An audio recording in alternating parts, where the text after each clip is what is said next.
ఫిలింనగర్లో Hyderabad wine mart భవనంపై కొందరు దుండగులు దౌర్జన్యం చేశారు. కర్రలు, రాడ్లతో బోర్డులు, సీసీ కెమెరాలు ధ్వంసం చేసి కౌంటర్లోని నగదును చోరీ చేశారు. హైదరాబాద్ వైన్ మార్ట్ భవనంపై లీజ్దారులకు, యజమానులకు మధ్య 6 ఏళ్లుగా కోర్టులో వివాదాలు ఉన్నాయి.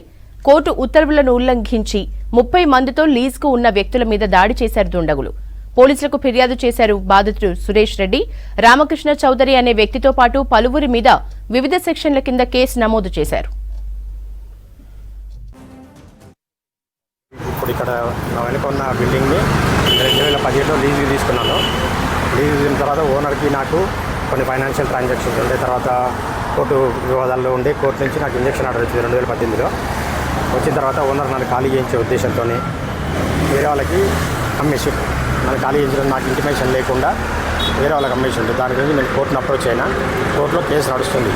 కోర్టులో కేసు నడుస్తుండగానే ఇప్పుడు నిన్న ఇంతకుముందు కూడా 2-3 ఎఫ్ఐఆర్లు అయినాయి. వీళ్ళు డ్రెస్ పాసింగ్ చేయడానికి ట్రై చేయడం వల్ల వాళ్ళ పేర్లు అతను ఓనర్ మేము కూడా యాక్సెప్ట్ చేస్తున్నాము.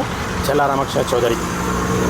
ఇతను అనంతపురం జిల్లా. నేను ఫ్యాక్షనిస్టును. నాకు పరితాంత తెలుసు, జగన్ తెలుసు, రాప్తాడు ప్రకాష్ రెడ్డి తెలుసు అని చెప్పేసి ఫ్యాక్షనిస్ట్ పేర్లు చెప్తున్నాడు.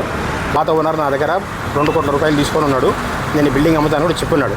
దానివల్లనే నేను పట్టుదలగా నా డబ్బులు నేను ఎట్లా రికవరీ కావాలి, ఈ షాప్ పెట్టుకున్నప్పుడు నేను 1 కోటిన్నర ఖర్చు పెట్టాల్సి వచ్చింది. నేను బిల్డింగ్ కూడా పురాతన దిశలో, అవసాన దశలో ఉంటే దాన్ని మొత్తం రిపేర్ చేసుకున్నా.